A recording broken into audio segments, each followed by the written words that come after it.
Hi friends, அனைவருக்கும் வணக்கம். 12ஆம் வகுப்பு வரலாறு புத்தகம், அதில் முதல் பாடம் இந்தியாவில் தேசியத்தின் எழுச்சி. இந்த பாடத்திலிருந்து முதல் 4 பக்கத்திலிருந்து மட்டும் நம்ம இன்றைக்கி லைன் பை லைன் கொஷின் பார்க்க போகிறோம். இன்றைய வீடியோவில் மொத்தம் 17 கேள்வி இருக்குது. நீங்கள் ஒவ்வொன்றும் அட்டன் பண்ணுங்கள். கடைசியாக உங்கள் ஸ்கோரை கமெண்ட்டில் பதிவு பண்ணுங்கள். ஃப்ரெண்ட்ஸ், இதே மாதிரி நம்ம டெய்லியுமே டெஸ்ட்டு வைக்க போகிறோம். அடுத்த நாளுக்கான டாபிக் என்னங்கிறத நான் கம்யூனிட்டி போஸ்ட்டில் போடுறேன், டெலகிராம் குரூப்லேயும் அனுப்பி விடுறேன். நீங்கள் படிச்சுட்டு வந்துருங்க ஃப்ரெண்ட்ஸ். சரி, ஓகே, நம்ம இன்றைய ஃபஸ்ட்டு வினா பார்க்கலாம். மோகன்தாஸ் கரம்சந்த் காந்தி தென்னாப்பிரிக்காவிலிருந்து இந்தியா திரும்பிய ஆண்டு என்னன்னு கேட்டிருக்காங்க.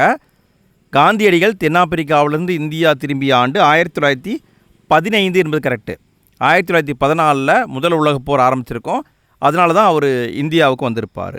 அடுத்த வினா, காந்தியடிகள் இந்திய தேசிய இயக்கத்துக்கு தலைமையேற்ற ஆண்டு என்ன கொடுத்துருக்காங்க. 1915 வந்தாலும் அவர் 1919 தான் இந்திய தேசிய இயக்கத்துக்கு தலைமையேற்றிருப்பார். 1919 என்பது கரெக்டு. அடுத்த வினா பாருங்கள். கீழ்கண்ட கூற்றுகளை ஆராய்க. இந்தியாவை முன்னை காட்டிலும் அதிகமாக சுரண்டுவதற்காகவும் கட்டுப்படுத்துவதற்காகவும் இந்திய அரசியலை, இந்திய பொருளாதாரத்தை ஒருமுகப்படுத்துவதில் ஆங்கிலேயர் வெற்றி பெற்றனர். இவ்வெற்றி தவிர்க்க இயலாத வகையில் தேசிய உணர்வின் வளர்ச்சிக்கும் தேசிய இயக்கம் தோன்றுவதற்கும் இட்டு சென்றது. இதுக்கான பதில்னு பார்த்தீங்கன்னா இரண்டுமே சரிதான். ஸோ கூற்று இரண்டும் சரி என்பதுதான் ஆன்சர். அடுத்த வினா பாருங்கள். கீழ்கண்ட கூற்றுகளை ஆராய்க. கிழக்கிந்திய கம்பெனி அறிமுகம் செய்த புதிய நில நிர்வாக கொள்கையினால் மேலும் 2 முக்கிய பாதிப்புகள் ஏற்பட்டன. அது என்ன பாதிப்பு அப்படின்னு பார்க்கும்போது, நிலத்தை விற்பனை பொருளாக்குவது, இந்தியாவில் வேளாண்மையை வணிகமயமாக்குவது ஆகிய இரண்டையும் அவர்கள் நிறுவனமாகவே ஆக்கினர். இதுக்கான பதில் கூற்று இரண்டும் சரி என்பது ஆன்சர். ஸோ இரண்டும் சரி என்பது ஆன்சர். அடுத்த வினா, கீழ்கண்ட கூற்றுகளை ஆராய்க. கூற்று ஆங்கில அரசு கட்டுப்பாடற்ற சுதந்திர வணிகம். இந்த ஆங்கிலத்தில் இருக்கிற வார்த்தையே பார்த்து வச்சுக்கோங்க. இதை வச்சும் தேர்வில் கேட்டிருக்காங்க. கட்டுப்பாடற்ற வணிகம் என்ற கொள்கையை ஆங்கில அரசு பின்பற்றியது. காரணம், இங்கிலாந்தில் தொழில் புரட்சி ஏற்பட்டது. இதுக்கான பதில்னு பார்த்தீங்கன்னா கூற்று காரணம் இரண்டுமே சரிதான். இரண்டும் சரி என்பதுதான் ஆன்சர். அடுத்த வினா, வங்காளத்தில் இண்டிகோ கழகம் நடைபெற்ற ஆண்டு என்ன. வங்காளத்தில் நடந்துச்சுங்க. இண்டிகோ கழகம் என்பது நடைபெற்ற ஆண்டு 1859 டு 1860. 1859 1860 நடந்திருக்கு. எங்கே நடந்ததுன்னு பார்த்துக்கோங்க. வங்காளத்தில் நடந்திருக்கு இண்டிகோ கழகம். அடுத்த வினா பாருங்கள். 1770 முதல் 1900 ஆகிய ஆண்டுகளுக்கு இடைப்பட்ட காலப்பகுதியில் பஞ்சத்தின் காரணமாக எத்தனை மில்லியன் மக்கள் உயிரிழந்ததாக மதிப்பிடப்பட்டுள்ளது. 1770 ஆரம்பித்து 1900 வரைக்கும் பஞ்சத்தால் எத்தனை மக்கள் இறந்தாங்கன்னு கேட்டிருக்காங்க. இதுக்கான பதில் 25 மில்லியன் மக்கள் இறந்தாங்க. 25 மில்லியன் மக்கள். அடுத்த வினா பாருங்கள். 1891 முதல் 1900 வரையிலான 10 ஆண்டுகளில் பஞ்சத்தால் மட்டும் இந்தியாவில் 19 மில்லியன் மக்கள் உயிரிழந்ததாக மெட்ராஸ் டைம்ஸ் பத்திரிகையின் ஆசிரியர் யார் குறிப்பிட்டுள்ளார். 1891 டு 1900 இந்த 10 வருஷத்தில் மட்டும் 19 மில்லியன் மக்கள் இறந்திருக்காங்க. ஸோ எந்தளவுக்கு பஞ்சம் வந்திருக்கும் பாருங்கள். இதை சொன்னவர் யாருன்னா மெட்ராஸ் டைம்ஸ் பத்திரிகையின் ஆசிரியர் வில்லியம் டிக்பை தான் குறிப்பிட்டிருக்காரு. அடுத்த வினா பாருங்கள். கீழ்கண்ட கூற்றுக்களை ஆராய்க. 1866 ஒரிசா பஞ்சத்தின் போது 1.5 மில்லியன் மக்கள் பட்டினிக்கு பலியாயினர். இந்த நிலையிலும் ஆங்கிலேயர்கள் 200 மில்லியன் அரிசியை இங்கிலாந்துக்கு ஏற்றுமதி செய்தனர். இதுக்கான பதில்னு பார்த்தீங்கன்னா கூற்று இரண்டும் சரி என்பது ஆன்சர். 1866 தான் ஒரிசாவில் பஞ்சம் ஏற்பட்டது. ரொம்ப பெரிய பஞ்சம். 1.5 மில்லியன் மக்கள் இறந்திருக்காங்க. அடுத்த வினா பாருங்கள். ஒரிசா பஞ்சத்தின் தூண்டுதலின் காரணமாக இந்தியாவின் வறுமை குறித்து தனது வாழ்நாள் முழுவதுமான ஆய்வை தொடங்கியவர் யார். வாழ்நாள் முழுக்க ஒருத்தர் ஆய்வு பண்ணியிருக்காரு. அவர் யாருன்னு கேட்டிருக்காங்க. இதுக்கான பதில் தாதாபாய் நவ்ரோஜி என்பது கரெக்டு. தாதாபாய் நவ்ரோஜி. அடுத்த வினா பாருங்கள். கீழ்கண்ட கூற்றுகளை ஆராய்க. 1876 டு 1878 இந்த இரண்டு ஆண்டு காலப்பகுதியில் தொடர்ந்து 2 ஆண்டுகள் பருவமழை பொய்த்து போனதால் மதராஸ் மாகாணத்தில் பெரும் பஞ்சம் ஏற்பட்டது. ஸோ மெட்ராஸ்லேயும் நடந்திருக்கு பாருங்கள். 1876 டு 1878 இந்த 2 ஆண்டுகளில் மழையே கிடையாது. ஸோ மதராஸ்லேயும் பஞ்சம் ஏற்பட்டது. ஒரிசா பஞ்சத்தின் போது பின்பற்றப்பட்ட தலையிடா கொள்கையையே அரச பிரதிநிதி லிட்டன் பின்பற்றினார். ஸோ இந்த பஞ்சத்தின் போது யார் அரச பிரதிநிதின்னு பாருங்கள், லிட்டன் பிரபு தான் இருந்திருக்காரு. அதாவது ஒரிசா பஞ்சத்தின் போதும் அவர் தான் இருந்திருக்காரு, மதராஸ் பஞ்சத்தின் போதும் அவர் தான் இருந்திருக்காரு. மதராஸ் மாகாணத்தில் 3.5 மில்லியன் மக்கள் பஞ்சத்துக்கு பலியானதாக மதிப்பிடப்பட்டுள்ளது. ஸோ இதுவும் சரிங்க. இங்கே விடைன்னு பார்த்தீங்கன்னா 3ம் சரி என்பது ஆன்சர். 1, 2, 3 மூன்றுமே சரிதான். அடுத்த வினா பாருங்கள், கீழ்கண்ட கூற்றுகளை ஆராய்க. கூற்று காரணம் டைப்பில் கொடுத்துருக்காங்க, எது சரின்னு சொல்லணும்.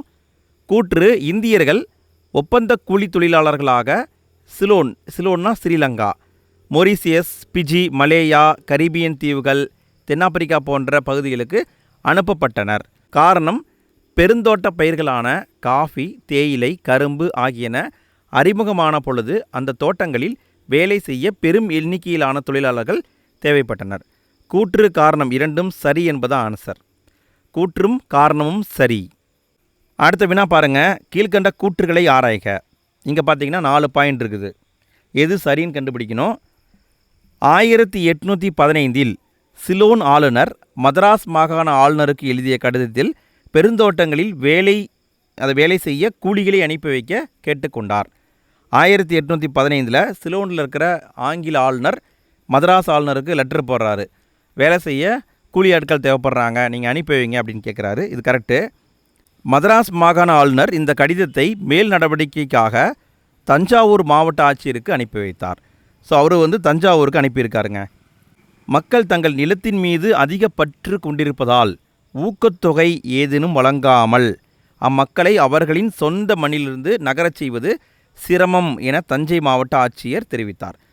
ஆனால் 1833 மற்றும் 1843 ஆகிய ஆண்டுகளில் ஏற்பட்ட பஞ்சங்கள் அரசாங்கத்தின் தூண்டுதல் இல்லாமலேயே மக்கள் புலம்பெயர்ந்து செல்லும் நிலையை உருவாக்கியது. இதுவும் கரெக்டு தாங்க. 1833, 1843 இந்த ஆண்டுகளில் பஞ்சம் வந்திருக்கு. ஸோ மக்கள் பஞ்சத்துக்காக என்ன பண்ணியிருக்காங்க, கூலிகளாக வெளிநாட்டுக்கு போயிருக்காங்க. ஸோ இங்கே பார்த்தீங்கன்னா அனைத்தும் சரி என்பது ஆன்சர். அடுத்த வினா, கீழ்கண்ட கூற்றுகளை ஆராய்க. 1837 தமிழ்நாட்டிலிருந்து குடிபெயர்ந்து இலங்கையில் காப்பி தோட்டங்களில் வேலை செய்த தொழிலாளர்களின் எண்ணிக்கை சுமார் 10,000 ஆகும். 1837 தமிழ்நாட்டிலேருந்து இலங்கைக்கு போயிருக்காங்க. 10,000 மக்கள் அங்கே போயிருக்காங்க. ஒப்பந்த கூலி தொழிலாளர் முறையின் கீழ் இலங்கையின் காப்பி, தேயிலை தோட்டங்களில் இந்தியர்கள் கூலிகளாக வேலை செய்ய சென்றனர். கூற்று இரண்டும் சரி என்பதான் ஆன்சர். அடுத்த வினா பாருங்கள், பிரிட்டிஷ் இந்தியாவில் அடிமை முறை ஒழிக்கப்பட்ட ஆண்டு என்ன? இதை தேர்வில் கேட்க வாய்ப்பு இருக்குது ஃப்ரெண்ட்ஸ். பிரிட்டிஷ் இந்தியாவில் அடிமை முறை ஒழிக்கப்பட்ட ஆண்டு, இதுக்கான பதில் 1843. 1843. அடுத்த வினா பாருங்கள், ஒப்பந்த தொழிலாளர் முறை பற்றிய கூற்றுகளை ஆராய்க.